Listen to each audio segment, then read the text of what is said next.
This video is sponsored by Card Kingdom. You can pre-order Kaldheim there right now if you click on my referral link in the description below.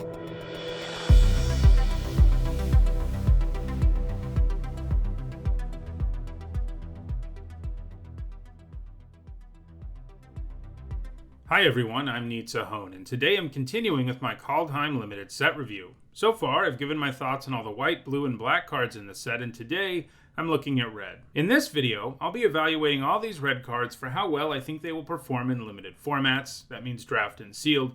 I'm not talking about any other formats like Commander or Standard.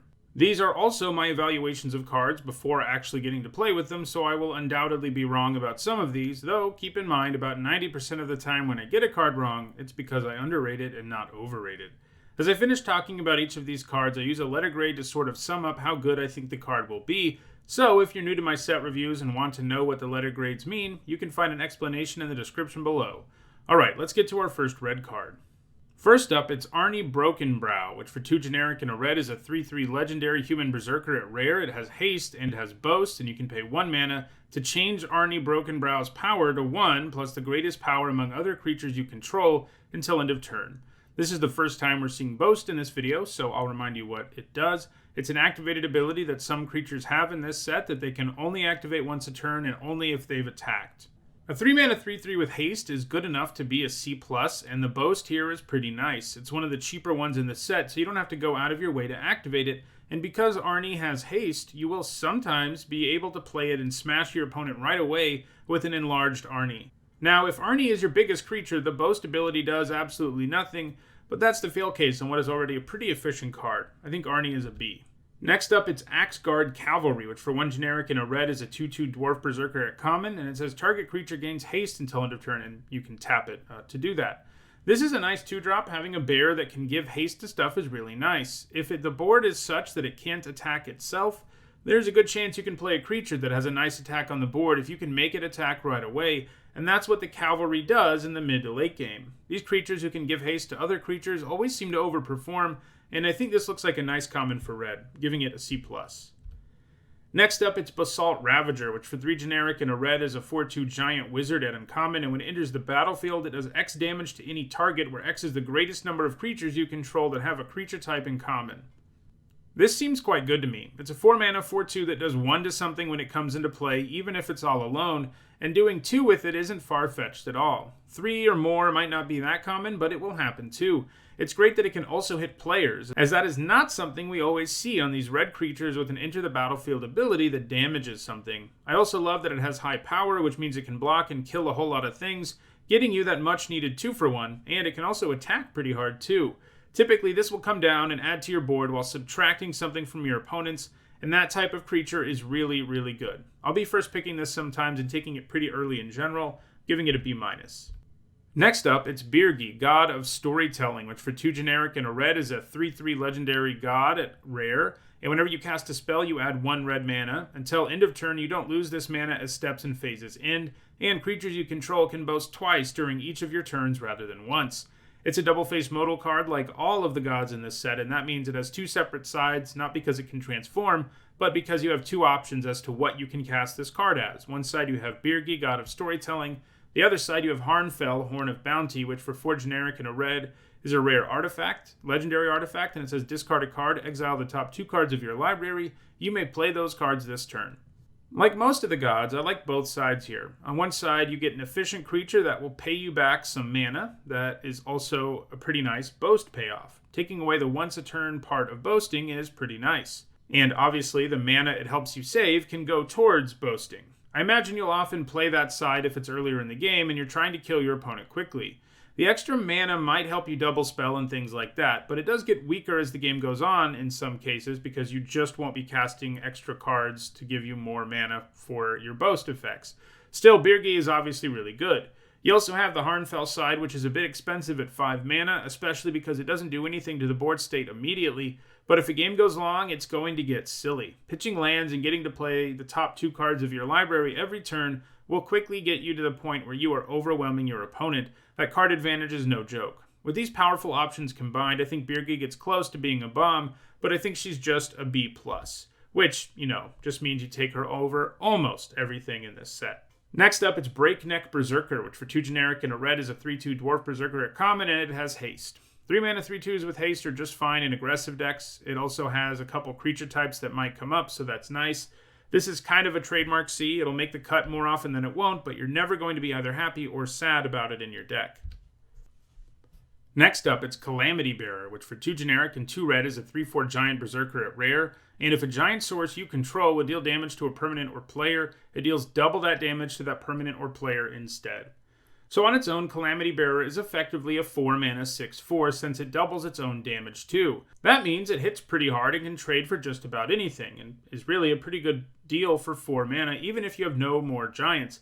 Then, if you have even more giants, things will get really silly, especially if you have a giant or giants in play when you play this, because if you do, the board will immediately be impacted by more than just this new creature.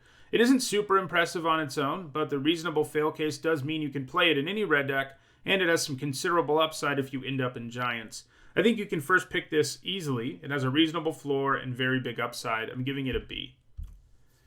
Next up, it's Cinderheart Giant, which for 5 generic and 2 red is a 7/6 giant berserker at common. It has trample, and when it dies, it deals 7 damage to a creature an opponent controls chosen at random.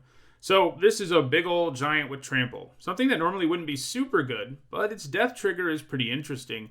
It basically means it will kill something at random when it dies. Not much can stand up to 7 damage, and that's pretty nice. It is random, unfortunately, so you may kill an elf token instead of a real card, but by having a death trigger, it does help mitigate against some of the danger of running a 7-drop in your deck, because now if it gets removed right away, at least it will impact the board one way or another. Now, I still don't really think you'll play this in most decks, even giant decks, but it seems like a kind of reasonable top curve if you're in need of that. I'm giving it a C-.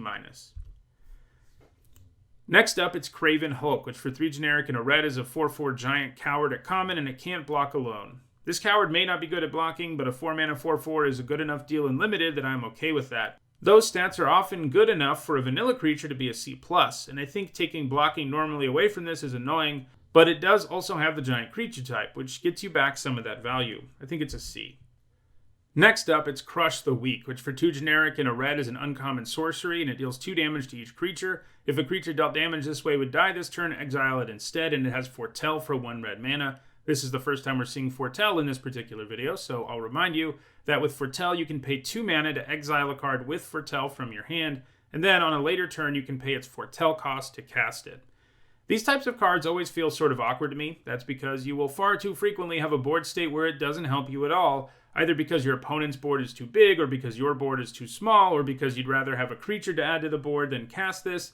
It is nice that it adds some extra graveyard hate to the mix, and it has Foretell, making paying for it a little more manageable, but I still have a hard time ever really running Pyroclasm effects a lot in limited decks, especially in red decks, because you're going to have mostly small creatures. Now, that said, it does seem like the giant deck will be able to take some advantage of this because most of its creatures, being giants, are large enough that they don't die to Crush the Weak, and that deck also likes spells, which this of course is. So if you're in sort of a giant-y control deck, this seems like a reasonable inclusion, but there are a lot of decks in this format that just won't want to play this. I'm giving it a C-. Next up, it's Demon Bolt, which is 2 generic and a red for a common instant, and it deals 4 damage to target creature or planeswalker, and it has Foretell for 1 red mana. This is a really, really, really good red common. So even if you take Foretell out of the mix, we're talking about a premium removal spell. 3 mana for 4 damage at instant speed always plays really well. It does enough damage that trading up with it is no problem.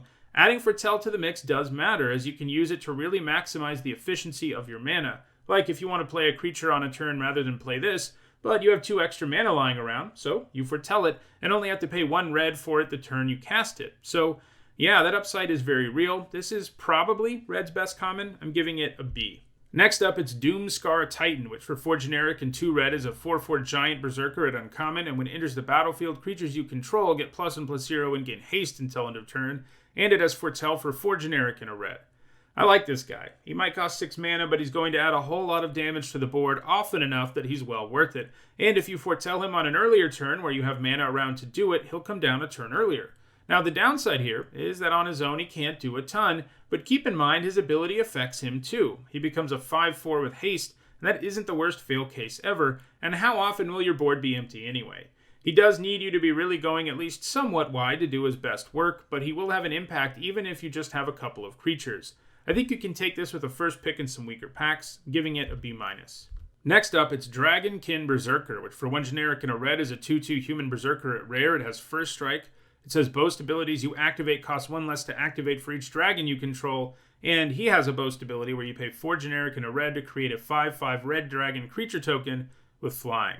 So this starts out with pretty nice stats. 2 mana 2/2 first strike can have relevance all game long, as the keyword makes it kind of tricky to beat it in combat. That kind of card is often a C+ already. Then this Berserker brings a whole lot more to the table. While the reduce the cost of boast part of the card won't be making a huge impact when he comes down, the fact that he can make a dragon when he attacks is no joke, even at 5 mana for the effect. And obviously, the more dragons he makes, the cheaper the ability gets, though if you can do this more than once, you probably win the game anyway without the boast reduction. So yeah, I think a lot of the time this will amount to kind of being a card you pay 2 mana for on one turn to put a reasonably efficient creature into play, that you then pay 5 mana for later to get a dragon for. And that's basically what it is, but it's kind of like you pay 7 mana for a 2/2 first strike and a 5/5 dragon creature token with flying, and that's a pretty good deal. And again, first strike will make it so he can really wreak havoc in combat, especially if you have combat tricks and so forth. He's certainly a little bit fragile to begin the game, but between being an efficient play early and a card that takes over the game late, I have a hard time not seeing this as at least something in the lower range of bomb. I'm giving it an A-. Next up, it's Dual Strike, which for 2 red mana is an uncommon instant, and it says, whenever you cast your next instant or sorcery spell with converted mana cost 4 or less this turn, copy that spell. You may choose new targets for the copy, and it has Foretell for 1 red mana. Copying a cheap spell with this will be easier than it is with most fork effects because of Foretell. You can set this aside in the early game and then wait for the opportune moment to copy a spell. On the flip side, it can't copy opposing spells like most fork effects can, and it can only impact cheaper spells. But I think this is okay. It won't be giving you super insane value or anything, but copying something like a removal spell or a card draw spell will be pretty nice. Obviously, you need a decent number of instants and sorceries with a converted mana cost 4 or less, or it's completely useless. I'm giving it a C. Next up, it's Dwarven Hammer, which for 2 generic and a red is an uncommon artifact equipment. When it enters the battlefield, you can pay 2 generic mana, and if you do, you create a 2/1 red Dwarf Berserker creature token and attach Dwarven Hammer to it. Equipped creature gets +3/+0 and has trample, and it has an equip cost of 3 generic mana. So if you cast this and pay for the dwarf, you're going to get a 5 mana 5/1 with trample, which is not the most exciting thing in the world. However, like with this whole cycle, if we look at these as effectively being creatures who leave inefficient equipment behind when they die, they don't seem too bad. And make no mistake, this hammer is inefficient. 3 to play and 3 to equip for that boost isn't awesome, although it is worth noting trample and +3/0 is generally going to be enough to make any creature a threat, so that's nice. It is still super clunky, and the creature token option isn't the most amazing thing ever, but the fact this will continue to be relevant into the later part of the game is enough for me to give this a C+.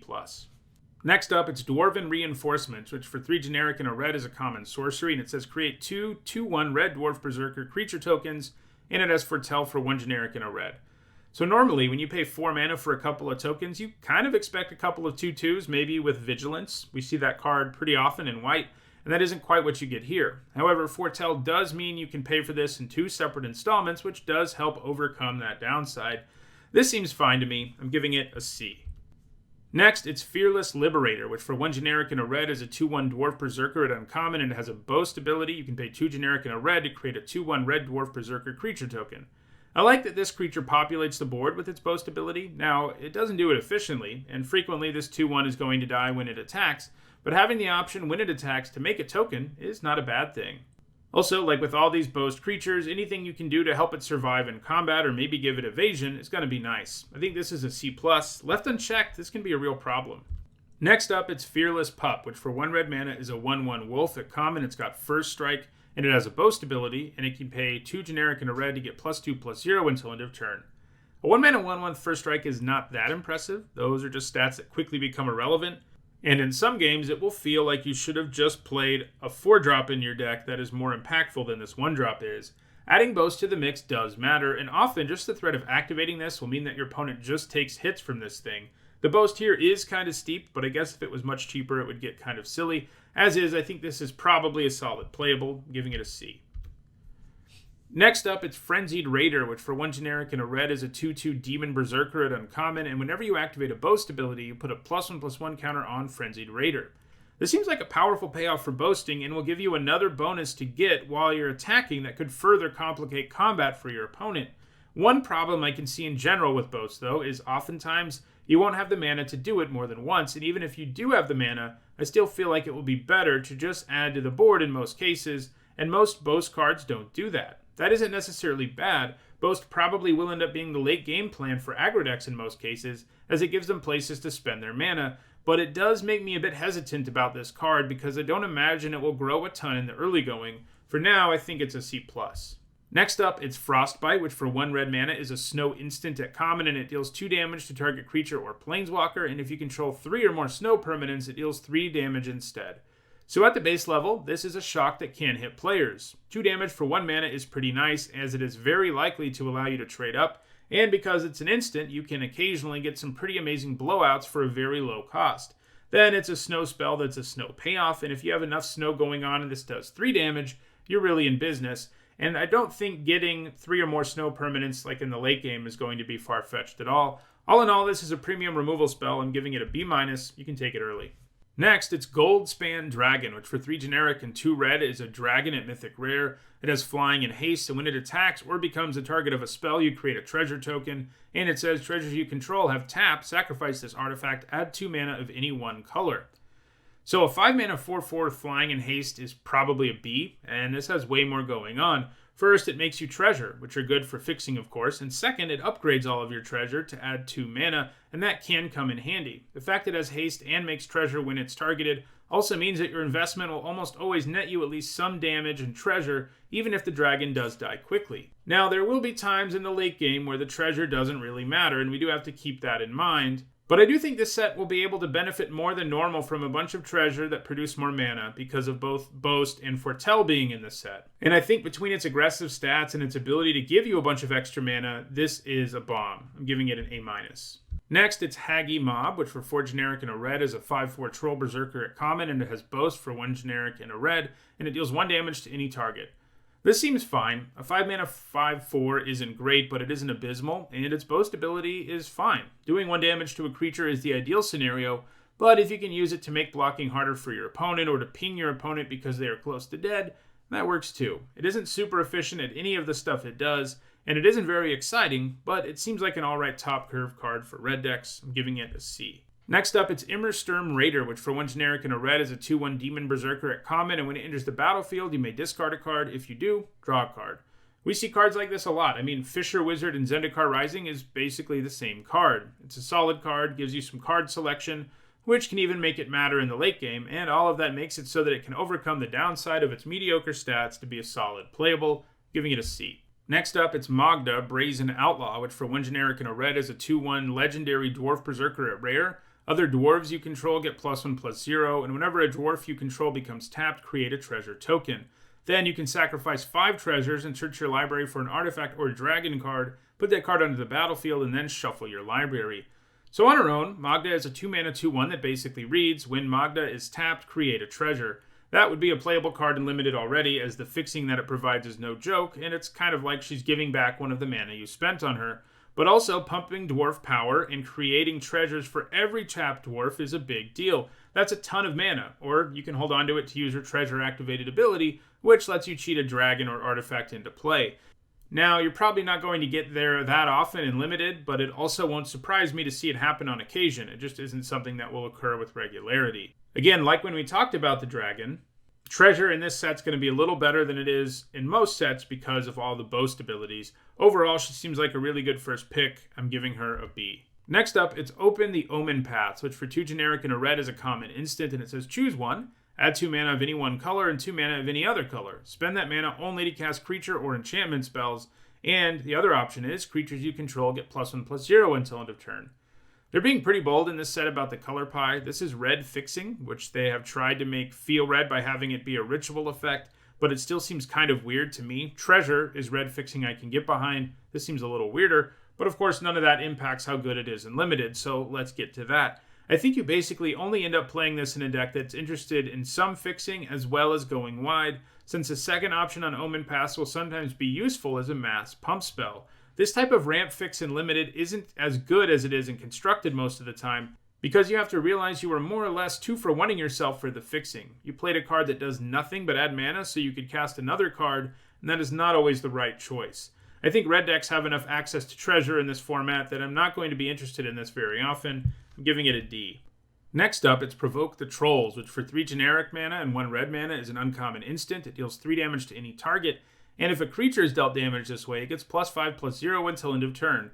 Well, this is kind of a weird card. 4 mana to do 3 to anything is not an amazing deal, and it's definitely kept out of the premium tier of removal, but at least it can do it at instant speed. The additional upside here is that you can also use this as a combat trick of sorts by targeting one of your own creatures to give it +5/+0, and while that is upside, it isn't that much upside. First, you need the creature you target with it to survive, so that means it has at least 4 toughness. Second, if you're using it to help kill a blocking or attacking creature in combat, well, you just 2-for-1 yourself. Third, if you're interested in using it to help you do lethal, it isn't actually that much more damage than the card can do as a burn spell, since the 3 damage can just go after the opponent. So yeah, on occasion, you'll use it for that stats boost, but most of the time, this is just an okay removal spell that can also burn your opponent. I'm giving it a C. Next up, it's Quakebringer, which for 3 generic and 2 red is a 5/4 Giant Berserker at Mythic Rare. It says your opponents can't gain life, and at the beginning of your upkeep, Quakebringer deals 2 damage to each opponent. This ability triggers only if Quakebringer is on the battlefield, or if Quakebringer is in your graveyard and you control a giant, and it has Foretell for 2 generic and 2 red. This seems like a pretty good card to me. A 5 mana 5/4 that does 2 to your opponent during each of your upkeeps is probably a B-. Then, in this case, you factor in the graveyard and Foretell, and you have a considerably better card. This type of effect really puts pressure on your opponent, and the fact that killing Quakebringer won't necessarily put an end to his damaging them every turn is great. This is a card where, in an ideal world, you aren't ever going to use the Foretell side of things, because your total investment is 6 mana instead of 5, but like all of these, if you have the extra mana lying around anyway, Foretelling isn't a bad plan, since you will get it into play a turn earlier. I don't think he quite reaches bomb status just because his stats themselves aren't especially impressive, but the inevitability it can represent, even to the point where if your opponent kills it, it's still damaging them, is pretty great. I'm giving him a B+. Next up, it's Reckless Crew, which for 3 generic and a red is a rare sorcery, and it says create X 2/1 red Dwarf Berserker creature tokens, where X is the number of vehicles you control plus the number of equipment you control. For each of those tokens, you may attach an equipment you control to it. This is interesting, so it's basically only going to be worthwhile in a deck that really got there on equipment and vehicles, and especially equipment, since you get some free equips when you play this. Most red decks will probably have 1 to 2 vehicles and 1 to 2 equipment, and the problem is running more vehicles and equipment than that can sort of be a liability. After all, you need creatures to utilize equipment and vehicles, and the more of those you shove into your deck, the harder it is to use them. I mean, maybe just getting 1 dwarf and a free equip will feel like 4 mana's worth of action sometimes, but I feel like overall, it's going to be hard to make this work. So sure, maybe you get there enough on vehicles and equipment to play it, but you're probably hurting your deck if you have like 7+ of those, which is kind of what it feels like this card needs. I think it'll be very hard to make this work. I'm giving it a D. Next up, it's Run Amok, which for 1 generic and 1 red mana is a common instant, and it says target attacking creature gets +3/+3 and gains trample until end of turn.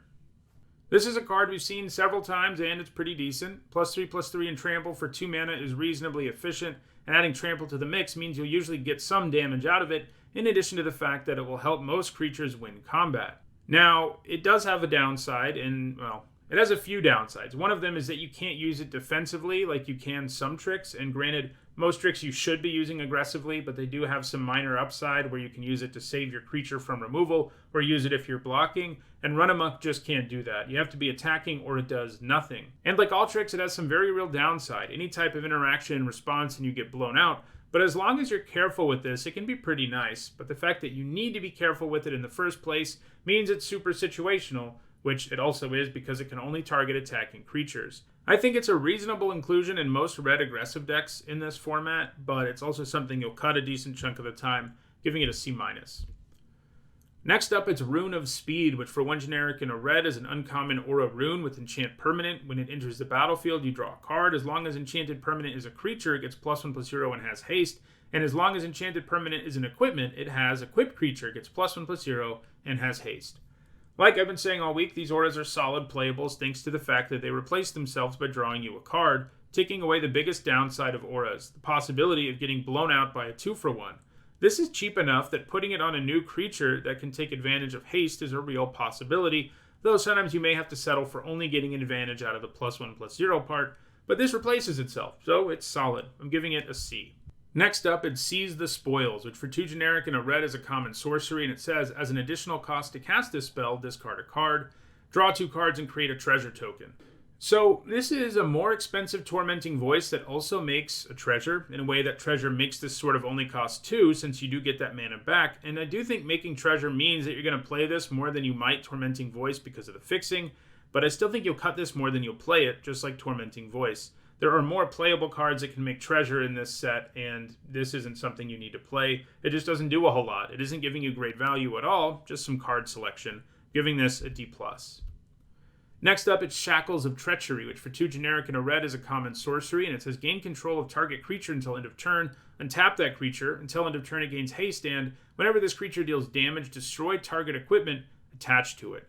This is an interesting take on a Threaten effect, and it is strictly better than Threaten since it has the blow-up equipment upside.